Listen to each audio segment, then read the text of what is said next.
Bah voilà, moi c'est Tarche, mon vrai prénom c'est Bastien, et donc je suis un papy du jeu de rôle avec plus de 30 ans de route derrière moi, autodidacte, et puis j'ai quasi commencé à faire des jeux de rôle à peu près en même temps, parce que j'habitais dans un coin paumé de la Belgique, et donc pas nécessairement un accès facile aux maigres jeux qui arrivaient jusque nos contrées lointaines, donc il fallait beaucoup faire soi-même. Et puis, bah, ça m'a jamais quitté jusqu'au jour où je me dise que bah, il y avait moyen de sortir des trucs pour Dungeon World qui seraient très intéressants. Et donc, c'est là-dessus que j'ai lancé Design by Acritarch pour lancer quelques traductions de suppléments Dungeon World que j'appréciais.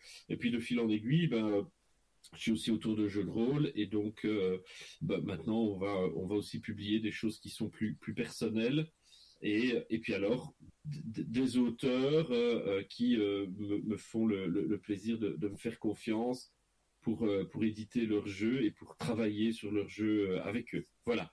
Et donc un de ces auteurs, c'est Fred. Donc oui, moi c'est Frédéric. Voilà, je fais du jeu de rôle depuis, je sais pas, 25 ans, un truc comme ça. Ça fait longtemps j'aime beaucoup mener des jeux d'horreur, écrire des scénarios, voilà, y compris pour la petite convention assez familiale de notre club à Liège. C'est là d'ailleurs que j'ai rencontré Bastien, puisqu'on l'avait fait venir pour une ludoconférence sur, si je me rappelle bien, qui traitait des outils pour optimiser les scénarios, donc son fameux concept Ouais, de haut c'est ça. potentiel ludique. Voilà, on avait pas mal discuté et Une d'ailleurs c'est grâce. ludoconférence qui d'ailleurs est disponible sur Internet pour ceux qui voudraient se faire la session de rattrapage. Tout à fait, tout à fait. Tu pourras Euh, partager oui, le lien? je partagerai ça tout à l'heure. N'hésitez pas à me le rappeler par contre. Que voilà, bah, c'est aussi par les guides de Bastien que j'ai commencé à comprendre un peu comment ça marchait ces fameux jeux PBTA, parce qu'avant ça, je l'avoue que c'était un peu obscur. Voilà, et bah, que dire d'autre. Je- Voilà, Bastien a joué, j'ai fait jouer Bastien à Horrific il y a quoi, il y a à peu près un an maintenant, un peu moins peut-être. Et il y a un peu plus qu'un an en fait, puisque enfin, en fait, tu m'avais pas fait jouer, mais tu m'avais présenté en 2018 aux Aventuriers de la Cité Ardente. C'est ça. Et puis alors, on avait programmé une partie qui avait eu lieu en effet premier trimestre 2019. Ouais, c'est ça, à peu près Et un c'est an. donc là que j'ai vraiment découvert le jeu, quoi. Voilà, et j'étais assez surpris de sa réaction et du fait que bah voilà, il me propose assez rapidement de songer à éditer ce machin qu'au départ j'avais écrit en fait un peu plutôt pour moi quoi, pour faire jouer les potes et puis bah, je me suis pris au jeu de peaufiner, de peaufiner, de peaufiner. Voilà. Mais peut-être que j'aurai l'occasion de développer un peu plus tard. Bah, écoute, on va passer aux questions qui sont prévues. Vous allez voir que c'est vraiment bateau, et ça va juste nous permettre de lancer vraiment la conversation. Et d'ailleurs, on compte sur vous pour nourrir cette conversation de vos questions. Donc, Fred, au départ, pourquoi avoir créé Horrific? Quel a été l'élément déclencheur? Quel a été le processus qui a fait que tu as voulu créer Horrific, un PBTA Lovecraftien? Bah, comme je l'ai dit tout à l'heure, donc moi j'ai toujours beaucoup aimé les jeux d'horreur, etc. Et assez vite, je me suis dit que l'appel de Cthulhu, bah, c'était pas un jeu d'horreur en fait. Et ça retranscrivait assez mal l'univers de Lovecraft. C'est pas un mauvais jeu en soi, loin de moi l'idée de penser ça, mais c'est juste que ça ne fait pas ce que ça dit que ça fait. Puis quand j'ai commencé à découvrir les PBTA, bah, j'ai assez naturellement cherché tiens, est-ce qu'il n'y a pas un PBTA Lovecraftien? Et il y en avait un, il y avait Tremulus. Et donc voilà, j'ai commencé à lire Tremulus, qui était un des premiers jeux que j'ai lu en anglais. Euh, et euh, J'étais assez mitigé en fait. Il y avait des trucs qui me plaisaient beaucoup et d'autres trucs où je me disais mais en fait c'est l'appel de Cthulhu mais en PBTA, c'est pas du Lovecraft quoi. Et ce qui m'intéressait beaucoup notamment, je me rappelle très bien, c'est que alors je trouvais la construction des mystères, enfin je sais plus comment il appelle ça, du setting. Il a une espèce de setting en code qui fait une espèce de boîte Lego comme ça, qui est assez Et bien pensée qui, en qui, soi, je trouve. qui est la meilleure idée du jeu. Je trouve. Et alors, et par contre, je me rappelle très bien qu'à un moment donné, il donnait trois façons de commencer les scénarios, dont une from the scratch, donc vraiment à partir de pratiquement rien. Et je me suis dit, ouais, mais c'est quoi? C'est quoi ça? Parce qu'il donne très très peu d'indices là-dessus. Je ne sais même pas si lui-même le teste comme ça. Et en parallèle de ça, je suis tombé sur les Dungeon Starter, euh, qui sont des petits machins pour lancer des parties de Dungeon World, mais qui ne tiennent, c'est même pas en une page, parce que c'est en une page avec des illustrations et des impressions et des trucs. En gros, les Dungeon Starter, c'est 7-8 questions et banzai, c'est parti pour une partie, quoi. Et j'avais trouvé ça génial, et donc je me suis dit, ah ben tiens, je vais mener Horrific, mais avec je vais mener Tremulus, mais avec des Dungeon Starter. Et donc j'ai commencé à faire ça. Et ça tournait pas mal, mais quand j'ai mené ce jeu, des gens disaient ouais, il y a pas assez, on n'a pas assez de place dans la narration, c'est sympa, mais, et je trouvais effectivement qu'il y avait des lacunes. Donc j'ai commencé à retravailler un peu les moves et puis à boucher un petit truc par-ci par-là. Et puis à un moment donné, je me suis rendu compte qu'en fait j'étais en train d'écrire un autre jeu, quoi.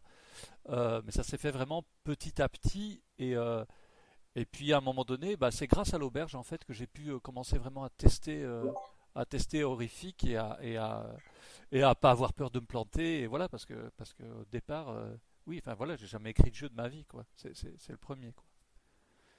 D'ailleurs, je me souviens que j'avais fait un de ces tests sur un TED Dungeon Starter sur Tremulus. Et le jeu était très bien parti grâce au Dungeon Starter, et puis il était parti complètement en couille à cause de certains moves de Tremulus un peu bancal. Ouais, c'est ça. Mais notamment, en fait, moi, ce qui me gêne, enfin, ça fait partie des nombreux trucs qui me gênent dans Tremulus, c'est bah, qu'il y a toute une place pour des caractéristiques de créatures, il y a presque des points de vie, il y a des moves de combat, enfin, et je me dis, mais quand je lis Lovecraft, il n'y a pas du tout ça. Enfin,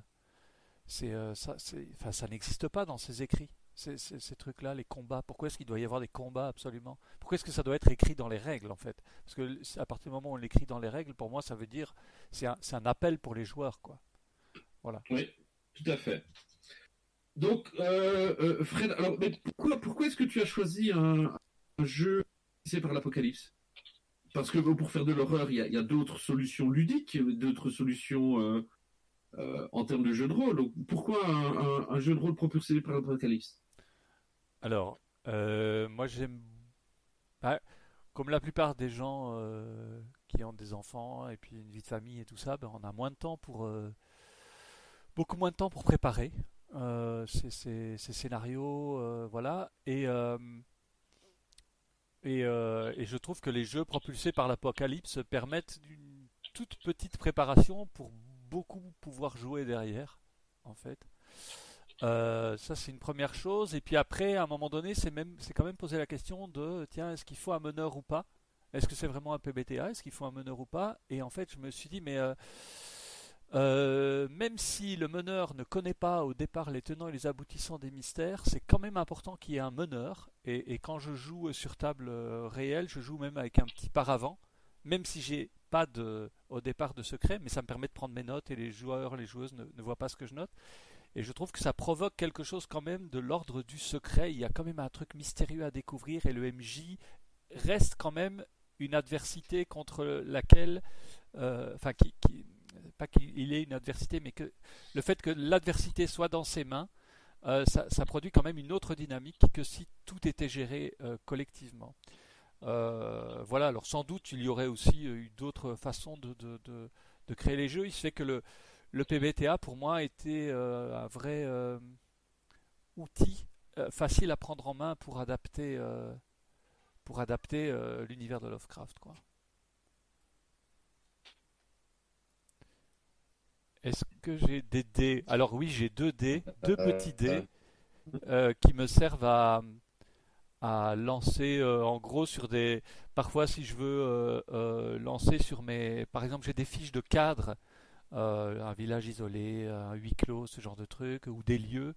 Et le fait de. Les dés me servent à lancer un D6 pour voir, pour choisir au hasard un lieu si jamais je ne sais pas où se passe la scène suivante, ou deux D6 pour lancer sur une table aléatoire de noms. Voilà, c'est à ça que me sert mes dés. Non, je fais même pas de bruit derrière. Donc, on va faire plaisir à Nico maintenant avec la prochaine question. Fred, depuis combien de temps tu développes le jeu? Alors j'ai regardé dans mes fichiers.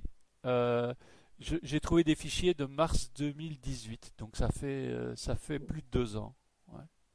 D'accord, ok. Et Et ça c'est dans mon classeur horrifique. Donc je sais qu'en fait je devrais logiquement remonter encore avant, puisque quand j'ai commencé à faire les premiers trucs sur les premiers entre guillemets dungeon starter sur Tremulus, je pense qu'en fait c'était déjà ça commençait déjà le travail quoi. Mais disons un peu plus de 2 ans, ouais.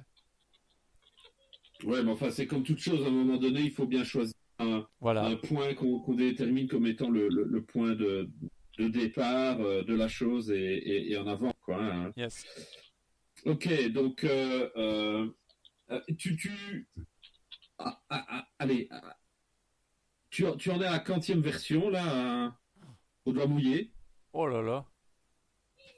Je sais pas. Attends, je regarde dans mes machins là.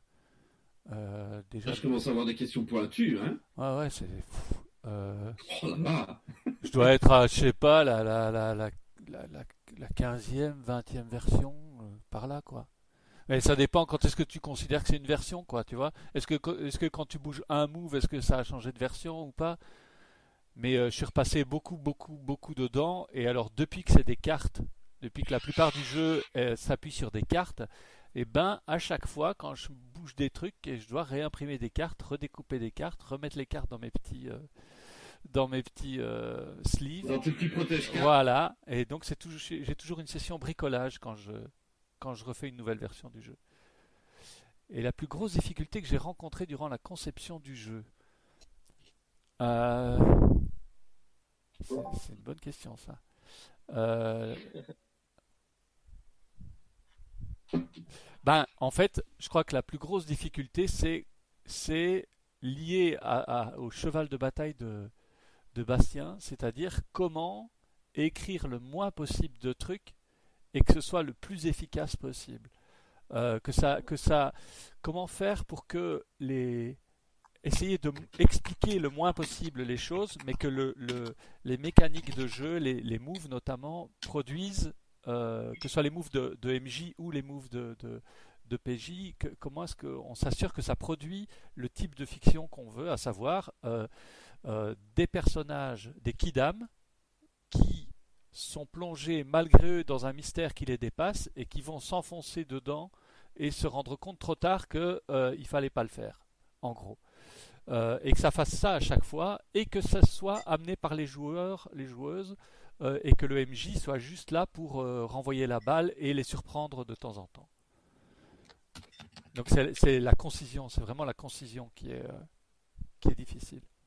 Il y a plein de gens qui réfléchissent autour de ça. Et c'est super intéressant de voir d'ailleurs tout ce qui a été développé ces dernières années autour de ces concepts d'objectifs ludiques, d'objectifs narratifs, de contexte ludique, de contexte narratif, et de voir comment on passe de règles, c'est-à-dire de procédures, pour atteindre ces objectifs-là. Ok. La question de Nico Levif, qu'est-ce qui nous a poussé à imaginer une version carte? En fait, alors, les premières cartes qu'il y a eu dans le jeu, c'était les mystères, mais qui étaient donc des mystères préécrits, quoi. C'est-à-dire en gros un dungeon starter, mais qui tenait sur une carte à jouer, quoi. Et on trouvait ça vraiment intéressant. Et puis j'ai fait jouer Bastien. Et puis quand on s'est revu la fois suivante, on s'est dit, on était d'accord pour se dire, mais en fait, il y a peut-être moyen de pousser ça jusqu'au bout et que ce soit des cartes que les personnages, les livrets entre guillemets, si on peut dire ça comme ça, ce soit des cartes, qu'il y ait des archétypes de mystères, et qu'en fonction des réponses, et donc d'imaginer tout ça, tout le jeu comme des briques Lego, quoi, et donc que tout s'assemble et créer des possibilités énormes, ce qui permet en fait, une fois que le jeu est pensé, il n'y a plus rien du tout à préparer, c'est-à-dire on sort le matériel, on le pose sur la table, on prend un petit temps pour répartir les personnages et poser la situation, choisir le mystère, et on joue quoi. Euh, et puis il y a un côté vraiment assez agréable, je trouve, dans les manipulations de ces objets-là, quoi. Voilà, ça produit quelque Ouais. chose d'assez ludique, je trouve. Donc de mon côté, puisque j'ai quand même participé à l'apport massif de cartes dans Horrific et dans sa version actuelle, moi, il y a eu deux choses qui m'ont amené à pousser ça. La première, j'ai fait une comparaison statistique entre le nombre de parties et donc la rejouabilité du jeu qu'on avait à partir des Dungeon Starter et à partir du moment où on les découpait en jeux de cartes.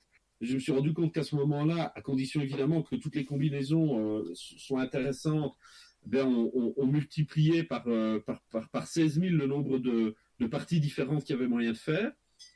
Et la deuxième réflexion, que je venais de recevoir par la poste quelques jours ou quelques semaines auparavant Zombie World de Magpie Game, que je recommande vraiment, qui est un très très bon jeu pour faire du PBTA à la Walking Dead.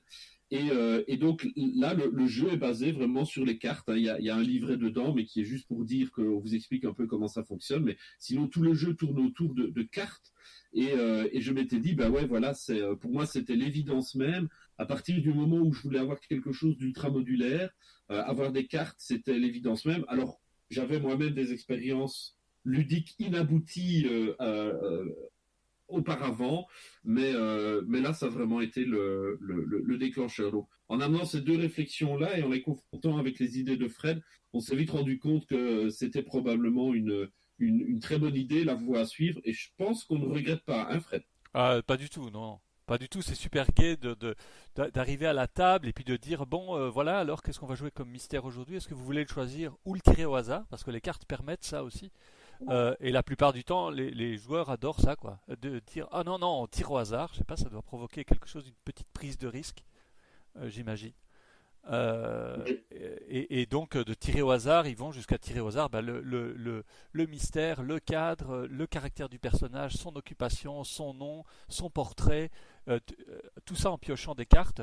Et donc ça va très vite et ça permet en général de sortir aussi un peu de sa zone de confort, ce qui est plutôt plaisant, quoi. J'aurais une question par rapport à ça. Désolé. Vas-y, Blandine. J'en profite pendant qu'on est sur le sujet. Vu que. Quelles ont été, entre guillemets, tes inspirations en ce qui concerne la sélection des éléments sur les cartes? C'est-à-dire, bon, le huis clos, le village isolé, etc., c'est compréhensible parce que c'est dans les codes de Mhm. l'horreur ou pour ce genre de choses. En revanche, pour ce qui est des objets, par exemple, ou des. J'ai reçu une lettre de. Qu'est-ce qui a fait que tu as sélectionné ça? En fait, bah, j'ai lu pas mal de trucs. Dans les grosses inspirations du jeu, il y a Stealing Cthulhu de Graham Walmsley, que je vous recommande vraiment. Si vous aimez faire jouer dans l'univers de Lovecraft, c'est un bijou ce truc-là.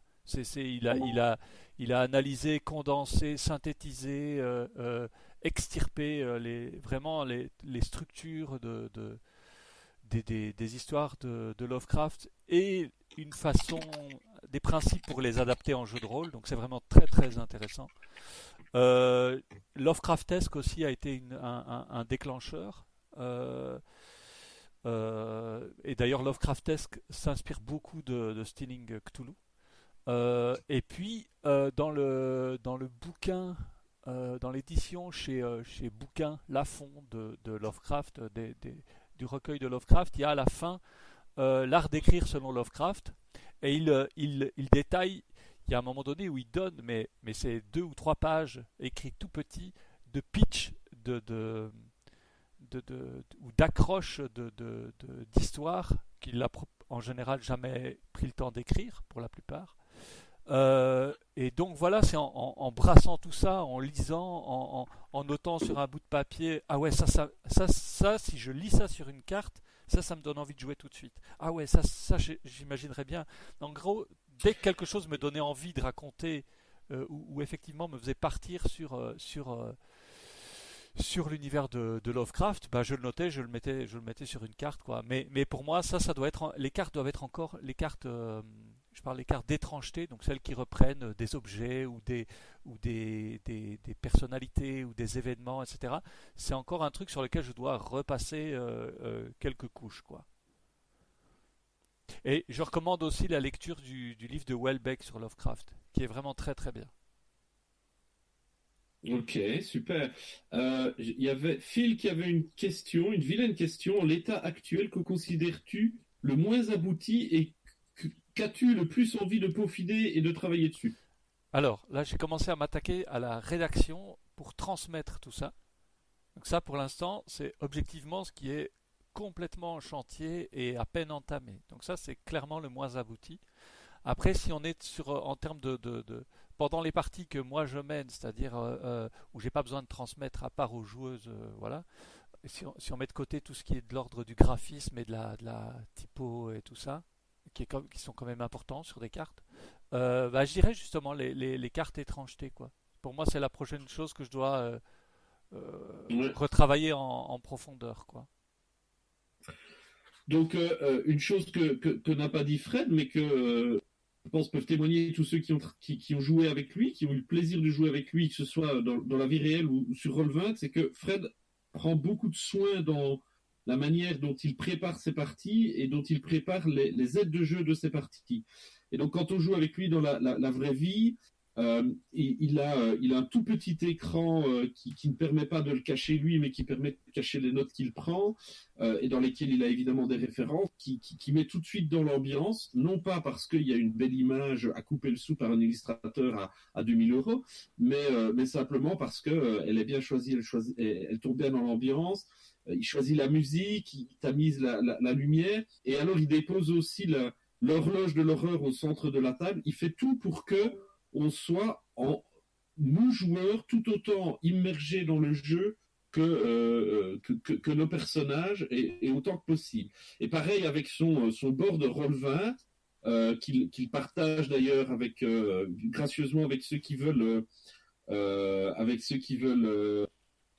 tester le jeu, utiliser la démo et tester le jeu en ligne. Et donc, voilà, le board est magnifique, il est très actif, il fonctionne très très bien, et le maître de jeu qui teste horrifique a dans le board tous les outils dont il a besoin pour sa partie en ligne, quoi. Voilà. Et ben voilà, Fred nous dépose une photo de son matos. Voilà. Hop. Phil, ça a bien répondu à ta question. Il y a des questions auxquelles tu voudrais qu'on creuse? Non, c'est très bien. D'accord, ok.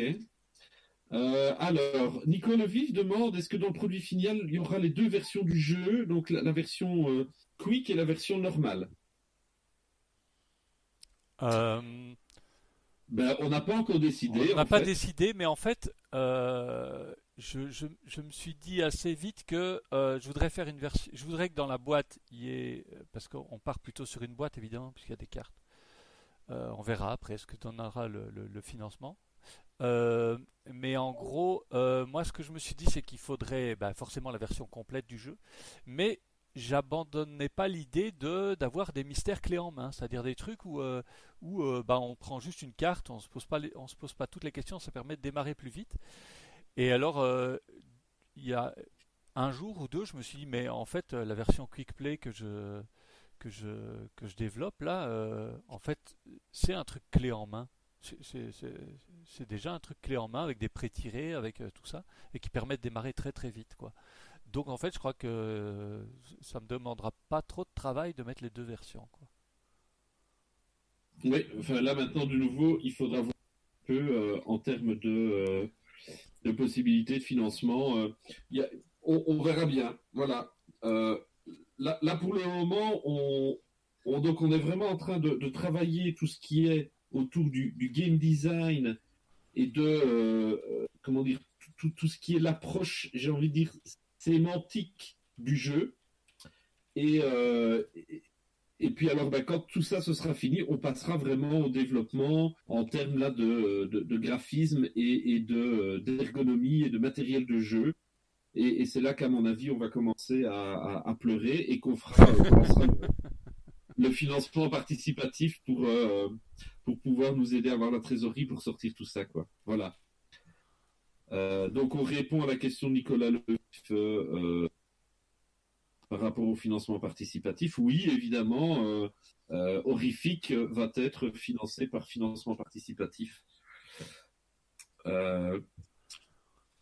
Oui, tout à fait. En effet, ce play pourrait être un stretch goal si jamais on estime que le surcoût est important. Maintenant, si le surcoût est quasi nul ou pas très important, on le mettra en principal. Mais voilà, on n'en est pas encore là. Non, pas du tout. Il y a encore beaucoup de travail avant, à mon avis, que le jeu ne soit à la hauteur du diamant brut que c'est. Même s'il est déjà bien dégrossi depuis maintenant, ça fait quoi 6 mois qu'on bosse dessus ensemble, Fred? Je dirais 8 ou 9 mois. Ah, déjà tout ça, Ouais. tu vois, voilà. Ok, donc on voit que Guillaume Jantet est déjà en train de postuler pour faire les petits doodles qu'il y aura dans le livre.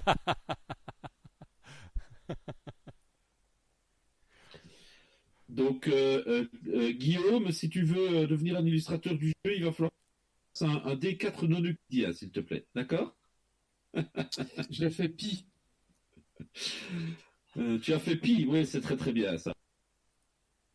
Ok, Fred, est-ce que tu pourrais expliquer de manière simple, j'allais dire en 2-3 mots, mais en 2-3 mots ce ne sera pas possible, mais de manière simple, quels sont les principes de game design qui sous-tendent le jeu et qui amènent vraiment l'horreur naturellement au sein d'une partie de Horrifique? Pourquoi est-ce que Horrifique, finalement, c'est un jeu de rôle qui fonctionne et qui arrive à créer de l'horreur? Et je le dirais comme ceci aussi, j'ai toujours été très très mauvais en tant que maître de jeu pour amener l'horreur à ma table de jeu, et les 3 parties de Horrifique que j'ai maîtrisées, les 3 fois j'ai réussi cet exploit pour moi qui arrivait qui a été d'arriver à créer une partie vraiment horrifique. Et donc pour toi, quels sont le game design qui sous-tend ça?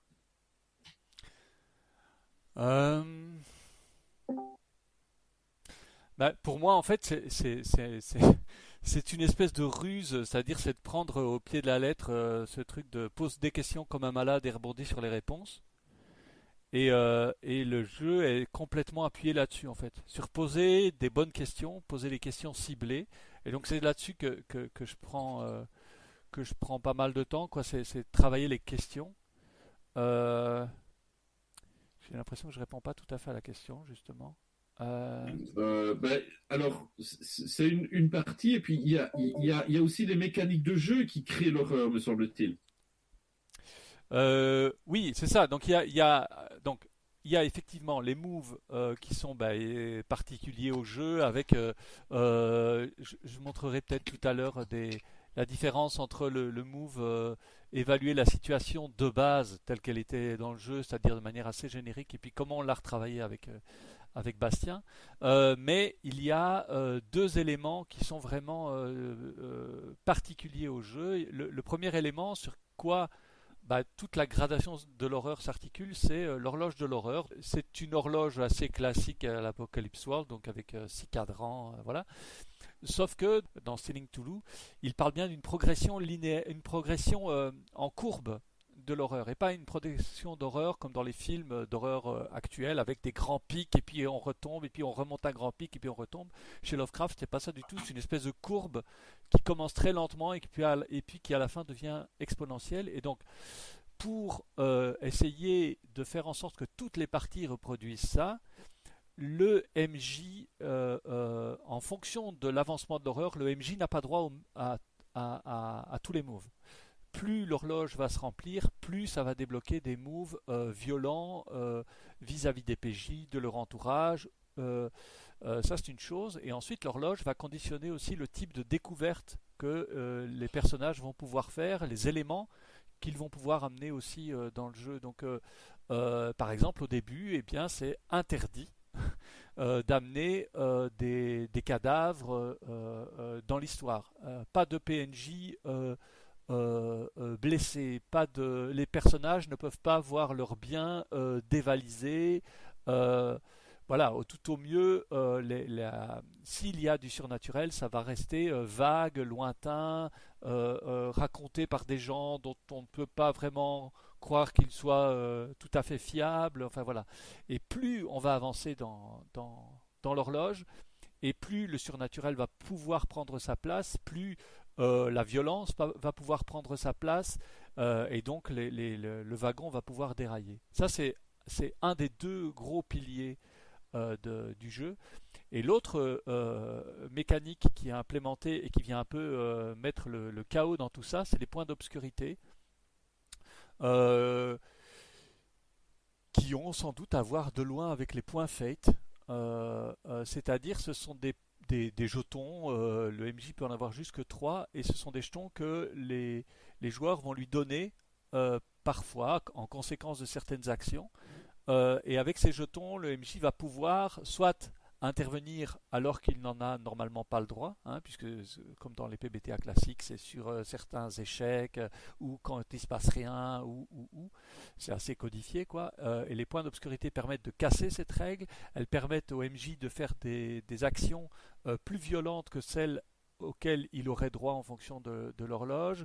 Et elles vont permettre aussi, et ça c'est dans un souci de rythmer le jeu, puisqu'il faut que le jeu tienne en one shot, ils vont permettre au MJ aussi de mettre fin à une scène, demander alors aux joueurs comment se termine la scène, et puis on passe à la scène suivante. Et il faut savoir que l'horloge se remplit à chaque fois qu'on passe à la scène suivante. Et alors il y a il y a une troisième chose aussi, un troisième élément important du jeu, ce sont les ellipses qui sont un peu travaillées différemment dans la version Quick Play. Mais en fait, les ellipses, ce sont des moments qui se jouent entre deux scènes et pendant lesquels les joueurs ont l'occasion, s'ils le souhaitent, de raconter des découvertes qu'ils ont faites tout seuls de leur côté. Et alors, pour essayer de coller le plus et de retranscrire le plus possible la sensation, enfin, pour donner le plus possible la sensation d'une nouvelle, de la littérature, ces ellipses peuvent avoir lieu en flashback, elles peuvent avoir lieu 10 minutes après la scène précédente, 2 jours après, 2 mois après, 10 ans plus tard. Et j'ai déjà eu le cas de mystère où à un moment donné les joueurs décidaient un des joueurs décidait avec l'accord des autres que 10 ans plus tard ils sont revenus à tel endroit et il a découvert dans la bibliothèque que blablabla. Et la scène suivante, on raccroche temporellement avec l'ellipse qui a pris le plus de temps. Ça m'est même parfois arrivé, c'est plus rare parce que c'est un peu plus compliqué à faire, en tout cas pour l'instant pour moi, d'avoir des flash forward. Voilà. C'est déjà arrivé, mais c'est un peu plus difficile à mettre en place. Et donc l'horloge plus les points d'obscurité plus les ellipses, eh ben, ce sont vraiment 3 grosses mécaniques qui chapeautent le jeu et qui visent à donner à la fois une gradation progressive de l'horreur à la Lovecraft et aussi de donner un rythme de nouvelle, quoi. Voilà. Alors, voilà, donc en plus de ça, ce que Fred n'a pas dit, et que moi j'avais vraiment trouvé d'une élégance en termes de processus ludique, d'une élégance rare quand il m'avait présenté le projet, c'est que lié à l'horloge, suivant où on en est dans le cadran de l'horloge, eh bien on peut, en termes de découverte et en termes de niveau d'horreur, on est limité dans ce qu'on peut amener dans la narration et dans la conversation. Et donc, par exemple, de 0 à 9 heures, on ne peut pas amener d'indices qui sont ouvertement surnaturels. On ne peut pas... les récits de manifestations surnaturelles doivent être indirects ou venant de sources non fiables. Donc, dans les 3 premières scènes, l'horreur ne peut être que très sous-entendue, très lointaine. Elle est toujours sous-jacente. Elle se cache derrière des atours de normalité. Et puis c'est au fur et à mesure qu'on va grimper dans l'horloge, puisque de 9 à 12 heures, on va pouvoir commencer à amener un certain surnaturel un peu plus évident, mais toujours un peu caché, toujours un peu incertain. Et ce n'est qu'après 12 heures que l'horreur peut se dévoiler ouvertement ou s'incarner même dans l'univers des PJ. Et donc, moi, j'avais trouvé ça vraiment extraordinaire parce que c'est ça qui permet, à mon sens, c'est une des idées phares de Horrifique qui fait que ça fonctionne à tous les coups. Parce que le maître de jeu, il a ce guide extraordinaire, ce guide un peu, j'ai envie de dire, sémantique, c'est pas le bon mot, mais j'en ai pas de meilleur, qui fait que il sait qu'il est limité par rapport à l'horreur qu'il peut amener en jeu et que donc cette horreur, elle va grimper au fur et à mesure que l'horloge avance et elle ne peut se lâcher complètement qu'une fois qu'on est passé minuit, ce qui est rien qu'en soi déjà, c'est un clin d'œil assez extraordinaire par rapport comment dire, au style d'écriture ou de jeu qu'est le style horrifique. Au niveau de l'horreur, donc comme elle est décrite et amenée, moi comme je le répète, je n'ai pas encore joué au jeu. On voit bien justement cette escalade horrifique. Quand on arrive au paroxysme de cette escalade, c'est à ce moment-là qu'on peut un peu ouvrir toutes les vannes, quoi, si j'ai bien suivi. Oui, c'est ça. C'est ça. Donc une fois que l'horloge a dépassé 12 heures, ben, le MJ dispose de toutes ses actions les plus cruelles, voilà. Et l'horreur n'a plus du tout de limite, elle est plus contrainte. Ceci dit, c'est pas une course contre la montre, donc c'est pas que quand on arrive à 12 heures, ben, la partie est terminée, mais en fait, en général, organiquement, une fois qu'on a passé 12 heures, on va peut-être encore jouer 2 scènes, et puis on va passer à l'épilogue, quoi. Et l'épilogue, c'est vraiment, c'est assez simple en fait. C'est chacun à son tour. Donc d'abord les joueurs et on termine par le MJ prend un tour de parole. Il peut parler du destin de son personnage ou d'un élément hors champ qui peut se passer n'importe quand en flashback ou après, 10 ans après, 2 jours après, toujours le même principe. Simplement, il doit commencer par on raconte que, 3 petits points, et s'il parle de son personnage, il parle à la troisième personne. C'est une manière pour moi de permettre aux joueurs de déterminer le destin de leur personnage, parce que ça m'agace assez en fait quand je suis PJ, qu'à un moment donné le MJ détermine pour moi ou sur un jeu de dés malencontreux, voilà, le destin de mon personnage est scellé. Je trouve ça un peu dommage quand on a joué 4 heures, qu'on s'est impliqué de ne pas avoir en main les clés pour clôturer l'histoire qui nous concerne. Je trouve ça un peu dommage. C'est aussi une manière pour chacun de résoudre les éléments qui sont fatalement restés en suspens et qui sont importants pour moi. Donc moi j'ai envie que cette partie du mystère, j'y amène quand même une petite résolution. L'épilogue sert à ça. Et aussi je trouve que ça a un effet, je pense, ça permet aux joueurs comme un petit sas de décompression avant de sortir de la partie. Puisque le fait de parler à la troisième personne permet de commencer à prendre un peu de distance avec le personnage, de s'en éloigner et avant de mettre fin à la partie, quoi. D'accord, ça répond exactement à ma question, c'est nickel. Parce que moi, pour ma part, j'aurais bien une autre question dans la foulée. Vas-y. Est-ce que lors de la conception du jeu, je parle juste des effets scénaristiques et ce genre de choses, est-ce que tu t'es fixé, je dirais, des quotas? Je te donne un exemple, une carte de mystère, ça va être, il y a quelque chose de caché là. Est-ce que tu t'es muselé en fait à des sentiments ou à des lieux, ou est-ce que tu as vraiment laissé libre cours à ce que tu estimais assez Lovecraftien pour toi, ou quelque chose d'assez mystérieux pour toi, de manière à pouvoir en fait amener ta diversité au jeu et ta façon de voir le jeu, ou tu t'es cantonné à ce que Lovecraft aurait, ou tout écrivain comme Derleth ou quoi que ce soit aurait pu amener dans le mythe Lovecraftien? J'ai pas. Alors donc la question, si je comprends bien, c'est est-ce que je suis resté à 100%, est-ce que je cherche à rester à 100% dans le canon de ce qu'il a écrit, c'est ça? Est-ce que tu t'es inspiré principalement du canon, ou est-ce que tu as décidé de mettre clairement ta patte dedans pour que tu amènes un peu ta version à toi de l'œuvre de Lovecraft et au final de ce que tu en tires toi? Alors je reste dans le canon, je cherche à rester dans le canon. Mais fatalement, vu que c'est une œuvre artistique, ben il y a la façon dont moi je l'aperçois, c'est-à-dire que je pense que le mec qui a écrit l'Appel de Cthulhu, c'est comment lui percevait euh, le- les- le- l'œuvre de Lovecraft. Moi, je n'ai jamais voulu lire tout ce qui a été écrit après par ses collaborateurs, quoi. Je lis Lovecraft et le reste qui réutilise le mythe. Ce que j'ai lu dessus, en tout cas, m'intéressait moins, donc voilà.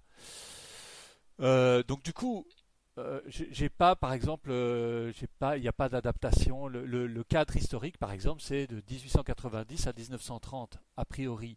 Mais il y a des raisons qui font que ça m'intéresse aussi, ce cadre-là. C'est-à-dire qu'au niveau des moyens de communication, par exemple, le temps pour voyager d'un endroit à un autre, tout ça est propice à du huis clos où qu'on soit. Et le huis clos, c'est un moteur génial pour les histoires d'horreur. Donc je trouve que le contexte en lui-même, en fait, euh, euh, est un super terrain de jeu pour travailler sur le huis clos et donc sur l'horreur. Après, ouais, j'imagine que je dois avoir moi ma lecture de Lovecraft, ma modeste lecture de Lovecraft, mais j'ai pas essayé de sortir de ça et faire du Lovecraft dans l'espace ou chez les cowboys ou dans la Rome antique. Ça, voilà, a priori ça m'allume pas trop, même si quelque part je me suis dit tiens, est-ce qu'il n'y aurait pas moyen d'adapter ce système à un moment donné pour faire du Alien? Mais je ne suis pas sûr du tout. Je ne suis pas sûr du tout. Ouais, Lovecraft chez les cowboys, c'est toi. Ouais, Lovecraft chez les cowboys, oui, c'est plus le travail de Guillaume ouais, Janté. ouais. En tout cas, merci pour cette réponse. Moi, je suis comblé par ce que j'entends. Donc, dès qu'il y a le financement participatif, moi, je signe tout de suite. Je le dis. Je dis ouvertement, moi, je signe. Je signe. Et sur Histoire de peut-être pas terminer, mais donc le kit démo de Horrific est disponible. N'hésitez pas à le télécharger, à le tester, à nous faire des retours. On a déjà un formulaire de retour pour les joueurs qui est prêt. Je dois faire un formulaire de retour pour les meneurs de jeu parce qu'on veut vraiment tester et mesurer un certain nombre de choses au niveau de la mécanique de manière à s'assurer qu'on atteint bien nos objectifs ludiques et narratifs.